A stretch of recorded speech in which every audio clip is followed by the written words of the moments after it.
Welcome to the Featured Anime Podcast. I'm your host, Jack.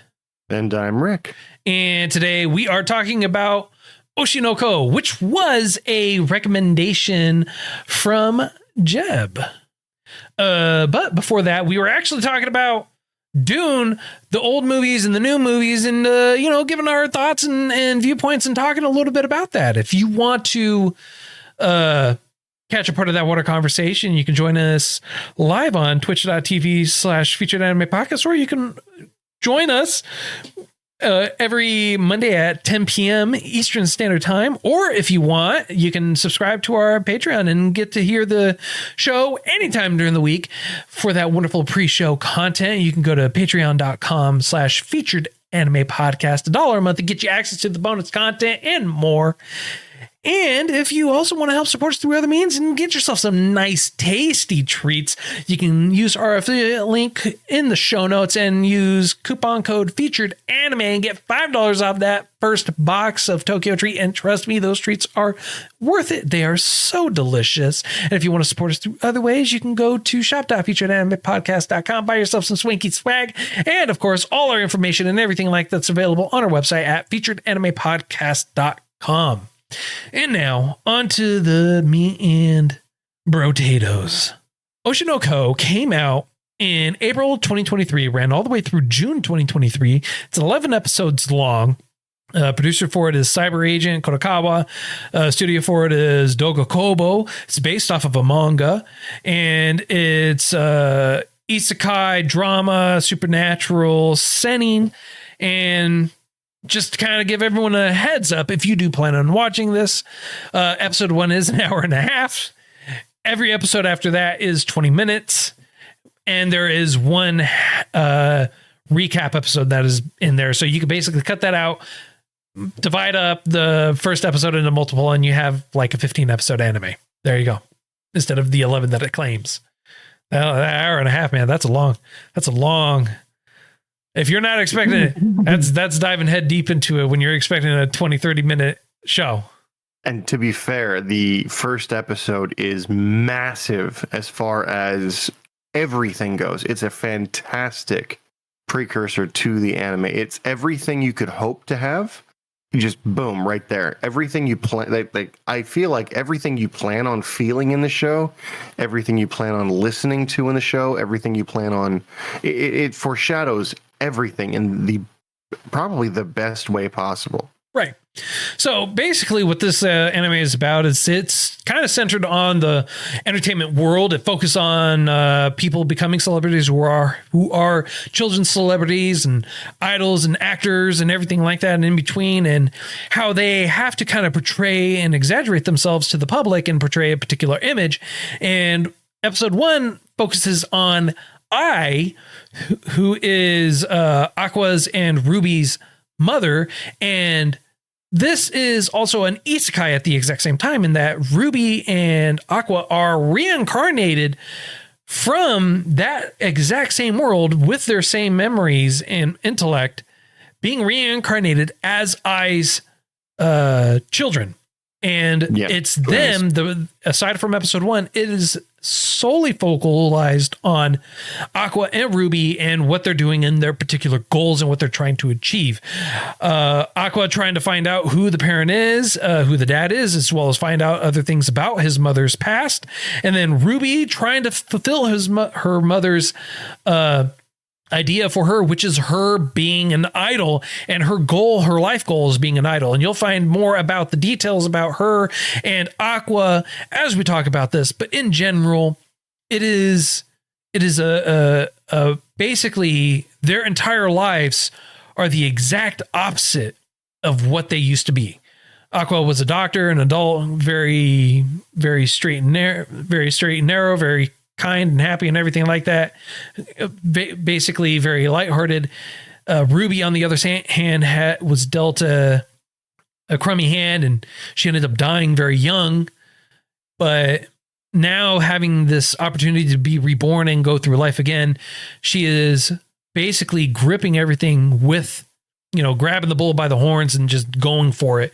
Doesn't matter that she may fail. She's just going to enjoy doing it and have fun because she never had the opportunity before. Whereas Aqua, before he was never bent on a vendetta, or focalizing on particular individuals for a means to an end type of mentality, but that is very much how he is now after having been reincarnated.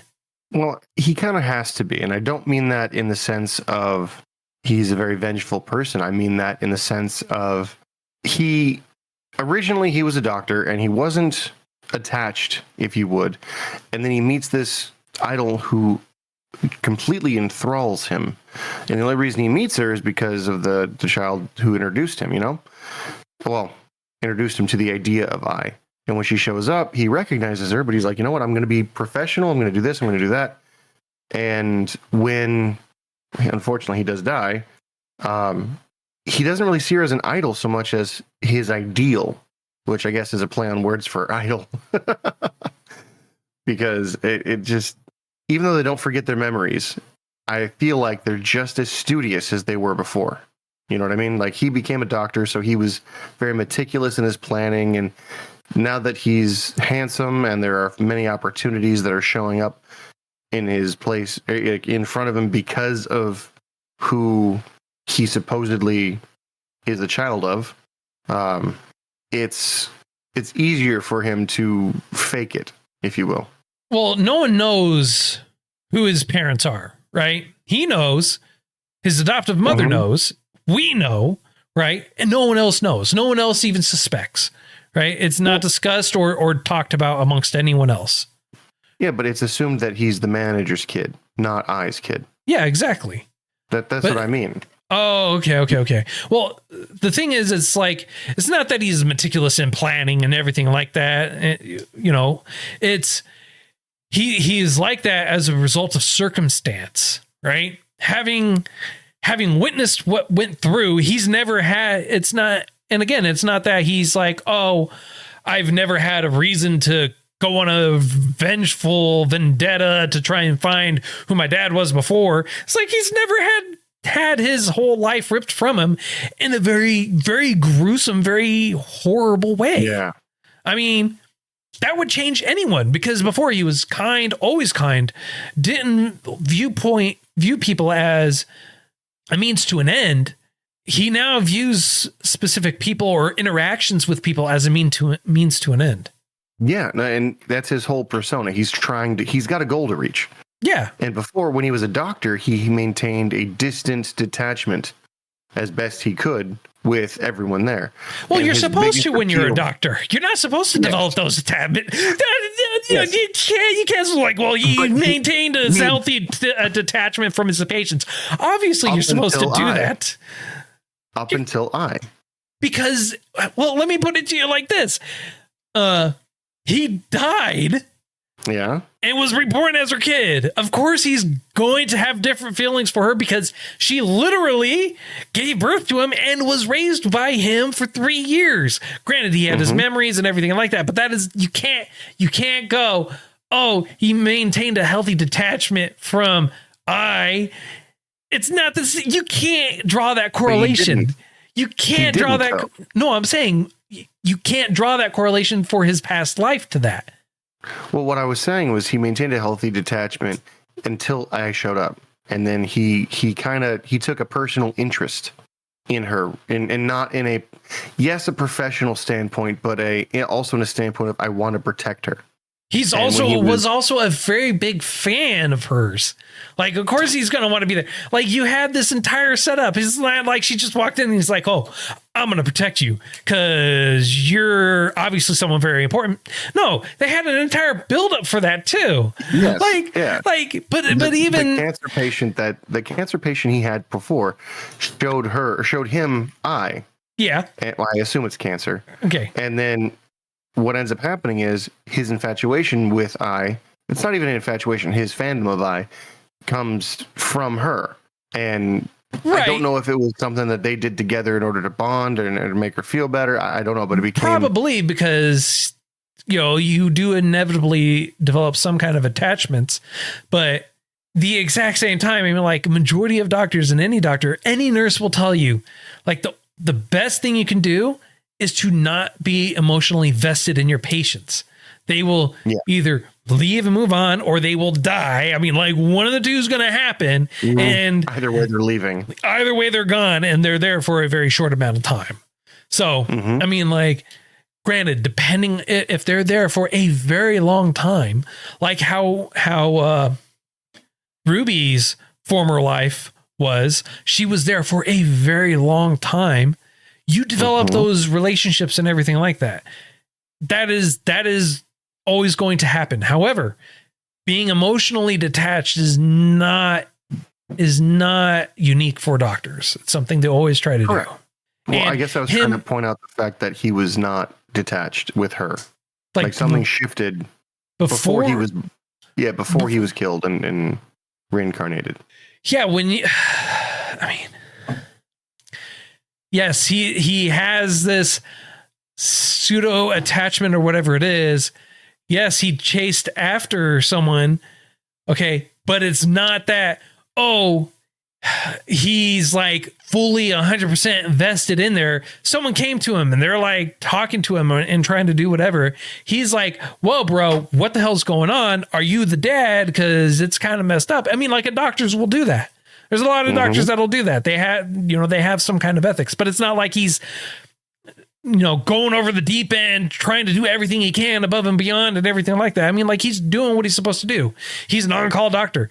I mean, and they even say this, it's like, hey, he goes, hey, if I'm not available, there's going to be another doctor here to deliver you. And she may have her wants to have him deliver, right? But his response was the exact same response that my wife, was given, and that everyone else is given. It's like, hey, it'll be whoever's on call that's ultimately going to deliver it. Like, if it comes and I'm not available, it's going to be whoever's here. All right. So that, I mean, like, I saw him acting normal in my mind from my experiences, personal experiences, with the exception of being murdered and everything like that, aside from being reincarnated and everything, like not being a doctor, from my viewpoint, from how I saw him, he acted like a normal doctor. They have a semblance of investment because you get to know them. They have to know you a little bit more intimately to understand how you're feeling, how you're doing, to make sure you gauge that you're doing well, mentally doing well, and everything like that. That's fair. Being pregnant is different from being sick or having a broken bone. All right. Being pregnant is vastly different. All right. One takes a lot longer to heal from. I'm referring to the broken bone. Okay. Right. Okay. So yeah, like, that's why I'm like, I don't feel that's good comparison. Okay. I mean, you got your takeaway. I got mine. So, and the best part about this show is it does allow for multiple points of view to be, I guess, pulled from it. It's not all one thing. True. Right. There is definitely a room for interpretation and everything like that. That is 100% true. Right. Which is why everyone's like, viewpoints can be vastly different, whether they view it one particular way or another. But they do also touch on a variety of other aspects of life, right? And it's not just that, like the hour and a half episode, the first hour and a half episode, it's a hefty thing. So, I mean, like, that's kind of why we're talking about it. I mean, like, you have an entire buildup, and I feel like it's like this was an entire buildup for and then it's like, it's like, by the way, deuces. What? What? In the most heart-wrenching way possible. Yes. And she's got this, I'm not going to call it a saying, but it's kind of a motto she lives by. Sometimes lying is the most lovable, or what was it? Lies are love, or something like that. And yeah, you lie, you love to the ones you lie to the ones you love, or something like that. Yeah. Or whatever. Yeah. It's like, you lie. What was it? The manager said to her, he's like, lie until it becomes reality. That's the great thing about this industry. And it's like, I don't know if I agree with that. Man. Well, no, but it prevented her. So by the time she passes away, and the kids are what, 2, 3 almost? I'm Yes. asking. I'm not quite sure. I'm It was with enough time that they were supposed to be able to talk without being suspicious. well, I mean, like they said that at 1. They were able to start talking without it being suspicious and walk around, because they were talking like as soon as they popped out, they were like, yo, what's up, people? Not necessarily like that, but they popped out and they're like, yo, what it be like? And it was like, I loved how they handled it, like with the manager, the wife. It's like, hey, I'm gonna totally just like leak this information, how they chose to handle it. I thought that was great. It was hilarious. I thought that was wonderful. I mean, that's good. But yeah, no, it's just the thing that got me was the fact that she never told her children that she loved them because she was afraid it was going to be a lie. That killed me, emotionally speaking. And I just, when she finally was like, I love you, and then she started crying, even though she was stabbed and bleeding out, and she was like, I'm so happy it wasn't a lie. I can tell you honestly that I genuinely do. And like that was the last bit of it. I was like, why? Why in episode 1 do you want me to cry? Why? Why not? Because you spent a better part of an hour making me fall in love with this character, and then just to murk her. Just straight up done. Good call. Later. And I was thinking that's going to kill the show, and it didn't. It really, really didn't. No, they did a great job of laying the foundation for everything else that's going to happen. I mean, like, I loved it. I loved that they had this entire buildup, and then they're continuing on with it from that viewpoint. I'll tell you this right now. The opening was kind of... Oh, they were awesome. Great. Well, I like them, I should say. It was great. I loved it, man. I was like, damn, I actually want to sit here and listen to this. I did a lot of the time. I did. And not because I was waiting for the next show to start, because that didn't happen. Oh, I think I watched it on like High Dive, and it wasn't in any catalog of there was no Oshi no Ko, and then you click inside of it to get the episode list. I had to search them out individually. I had to look them up and search them out individually, and still worth it. In my mind, at least. How did you end up finding him? I found him, I don't know, man. I'm going to be honest. By chance. Because they didn't offer, next episode is this. You had to like legit look for him. Yeah. But that was the only bad part about it in my mind. But yeah, it kept getting better and better, and the lies kept becoming more and more elaborate. And it truly took her motto of, you lie to those you love kind of thing. Well, no, it's not that she lied to the ones she loved, right? She didn't have any real feelings. She didn't have any like real love for anyone. That's why, and we're talking about Ice, right? Mm-hmm. Yeah. Okay. I just want to make sure, because she's the only one that was like so focused on lying to everyone. I was like, I want to make sure. I wanted to triple check before I said anything else. All right. Fair enough.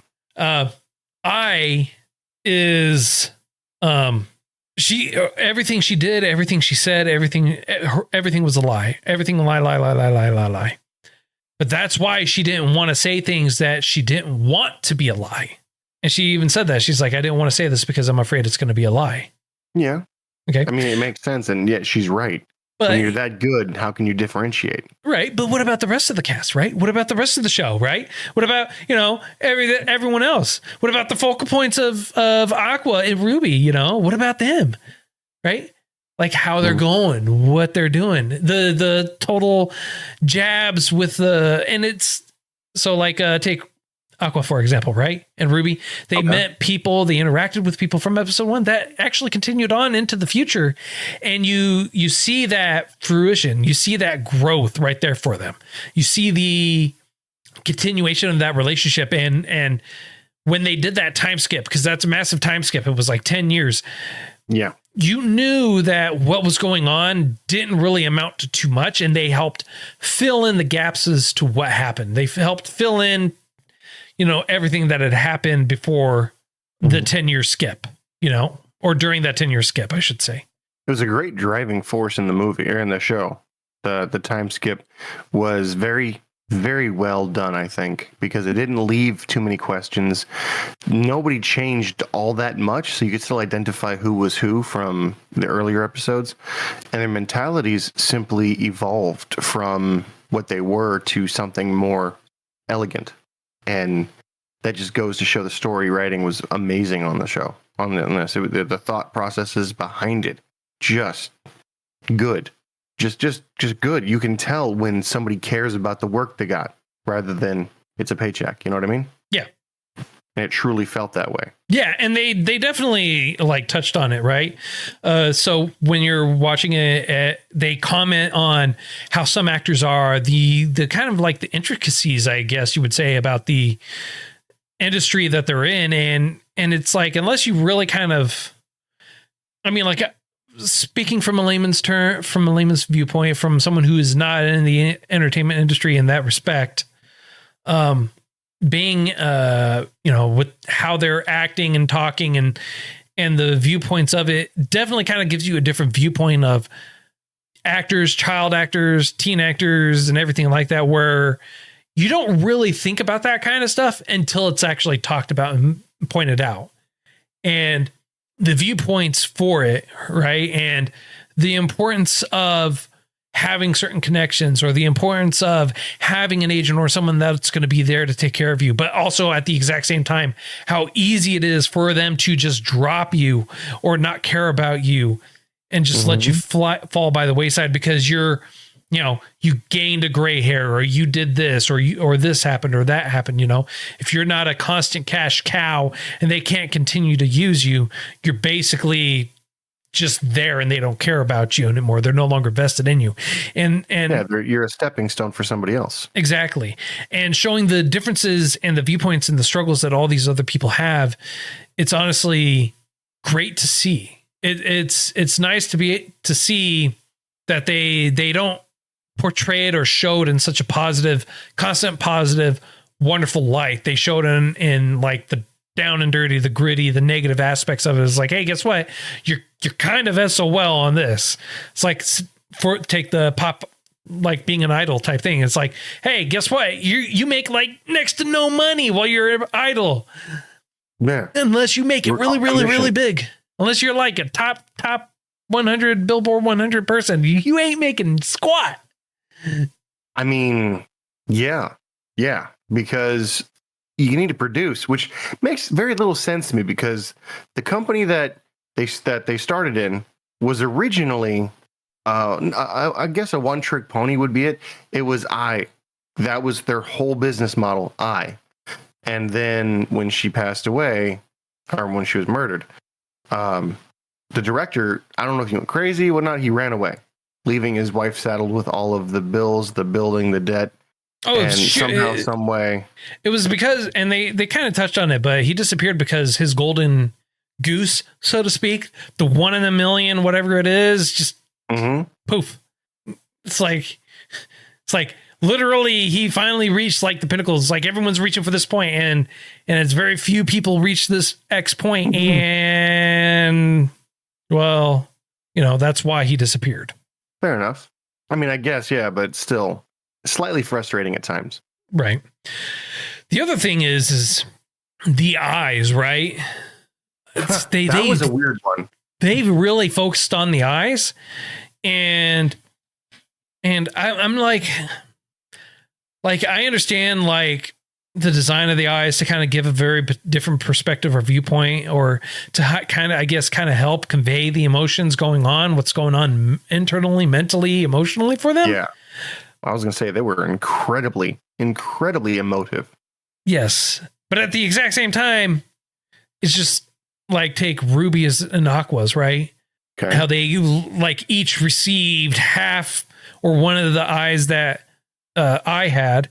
I mean, like, does that mean like they inherited half, like a particular half of her personality traits, or like I don't know. I mean, like, you would think people would like point out the eyes, like, bro, you have some weird looking eyes. Like half your eye isn't the same as the other half or whatever. Like people will point it out. So I feel like And the reason why I say that I feel like it's not how their eyes actually were, it's more of a symbolic nature, is because of Akane.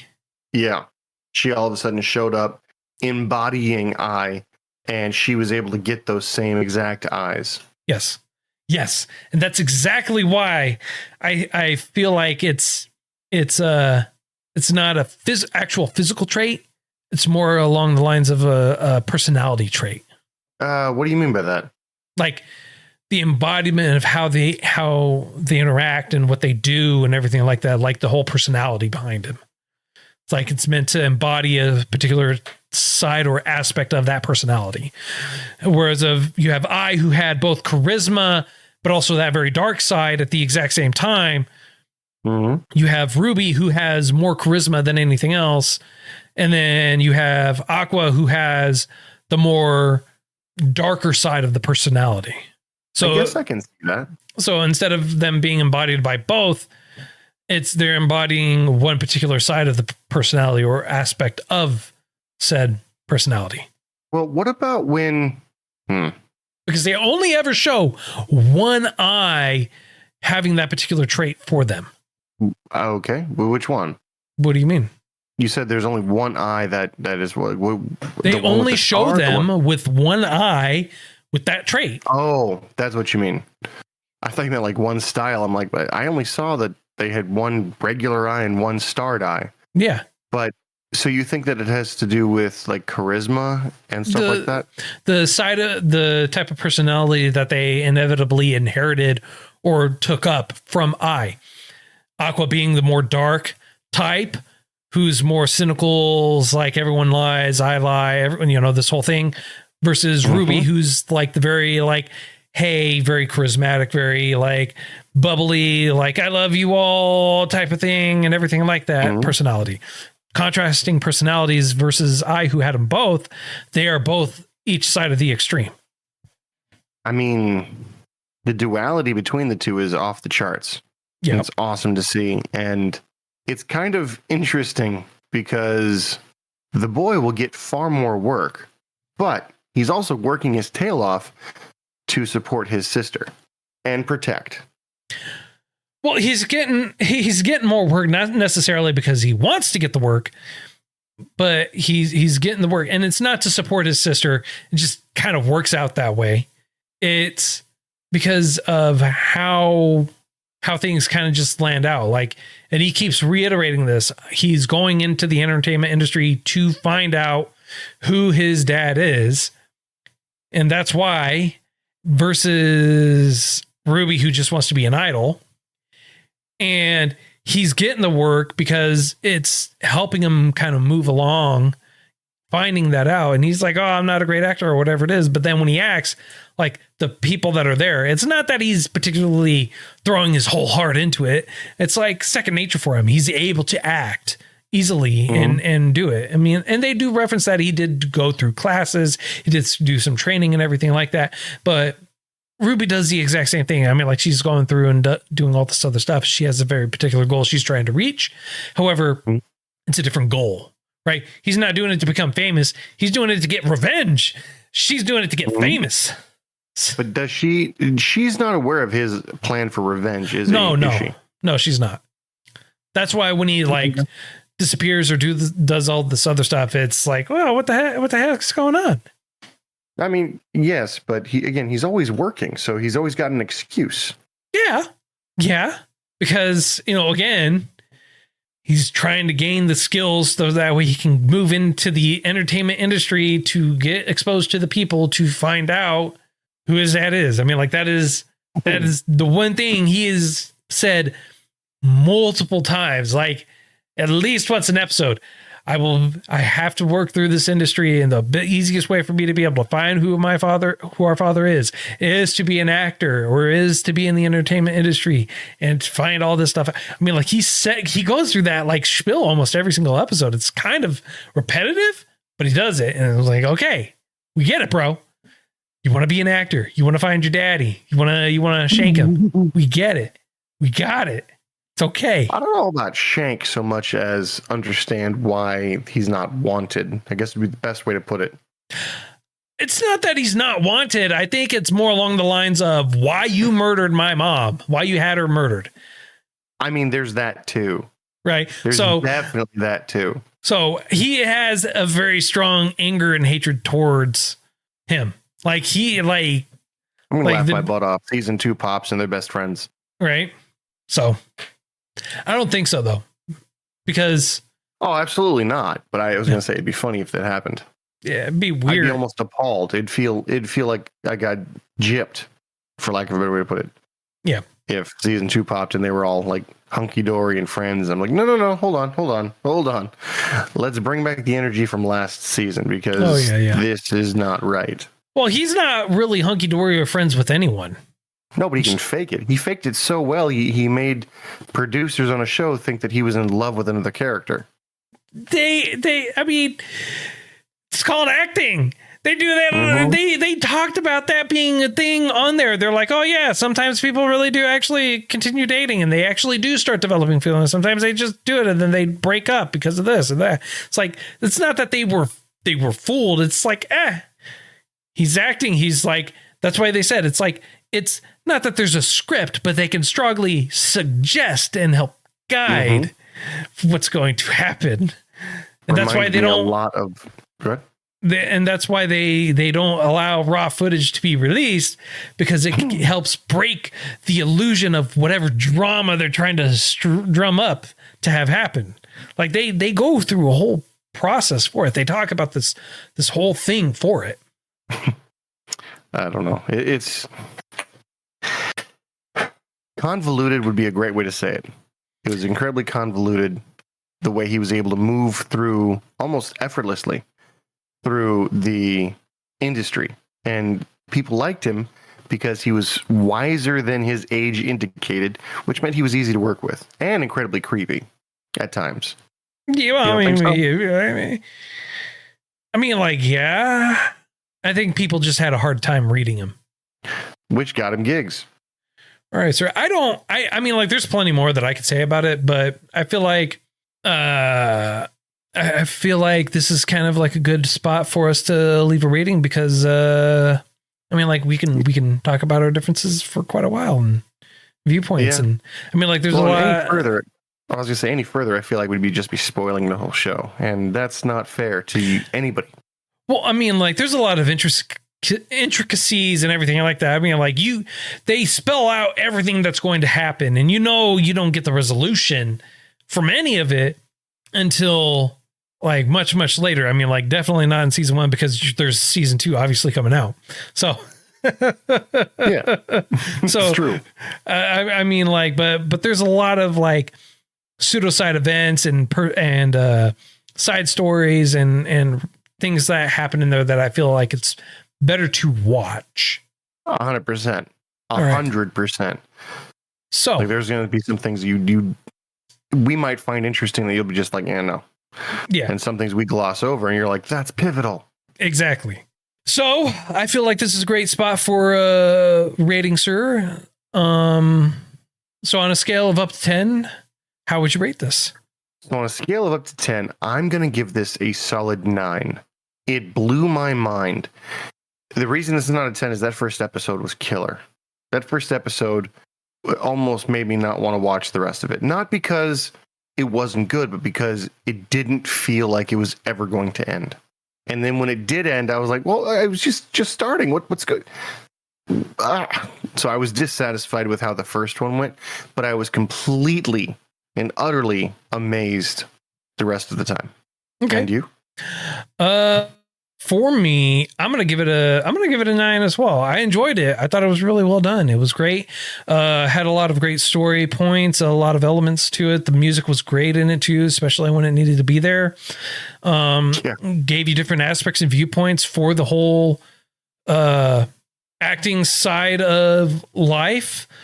So, the only thing that kind of detracts it from me is one, it's so short. 2, they basically laid a lot of foundation, a lot of groundwork for a lot of different stuff, but they they kind of left it open, and that's what I really kind of dislike, is that how open it was for a lot of the stuff. Okay. I can see that. So yeah, 9. Music great. Artwork was great. Definitely. Oh, yeah. I mean, like, I can't complain about the artwork. That's the only thing that I have that's keeping it from a 10. So next week's choice is High Rise Invasion. Invasion. Yep. It's a modern day isekai that doesn't take place in a medieval setting. It's based off of a manga from Seven Seas Publications and recommended to us by Jeb. Thanks for the recommendation, Jeb. Ooh, if you have a recommendation that you would like to give us as well, we do have a link for you. It's on our website. It's in our Discord. It's everywhere else where you can come hang out, join us and whatnot, and give us a recommendation. We would love to hear your recommendations and tell us what you feel like we should watch. It's always appreciated.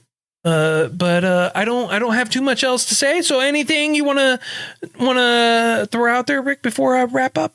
No, I was very, very, very satisfied with the show, and I hope to God season 2 comes out on time and there's no delays, because I'm kind of hyped for it. Yeah. So the day before it comes out, it's going to pull a No Game No Life, and you're always going to be waiting for the rest of your life. Why you want to bring that up? I was in a good mood. No Game No Life is No Game No Life for life. Sad. No. If I win the lottery, that's the one thing I'm going to do. What do you mean no? I said no game, no life for life, and you're like no. Yeah. Like, that okay. I took it as it's never happening. No. Like, no. No, I said for life. All right. Sounded like a sentence to me. while you clear the wax out of your ears, thanks for joining us.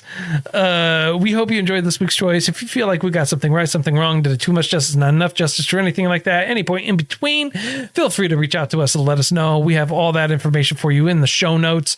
You could also join us live on twitch.tv/featured anime podcast Mondays at 10 p.m. Eastern Standard Time, where we will go live with the week's choice. And if you want to buy yourself some or get yourself some nice tasty treats, you can use our affiliate link in the show notes for you and use coupon code Featured Anime for Tokyo Treat and get yourself some nice tasty treats. Trust me, they're worth it. They're delicious and you will not be disappointed. And if you want to buy yourself some swanky swag, you can go to shop.featuredanimepodcast.com. And of course, all the links and information and everything like that's available on our website at featuredanimepodcast.com. And let's not forget about Patreon, patreon.com/featuredanimepodcast. $1 method get you access to bonus content, help support us and help us grow. And until next time, I'm Jack. I'm Rick, and we'll see you next time.